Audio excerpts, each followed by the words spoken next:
Viewer, it's a picture here. We will edit. Actually, it's an AI generated image.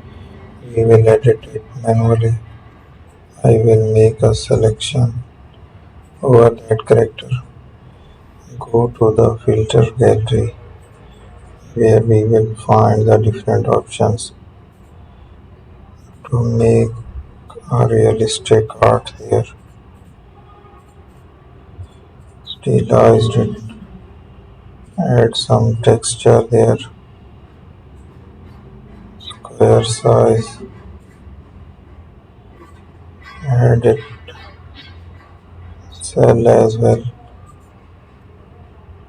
We can also use the history brush tool to remove the changes.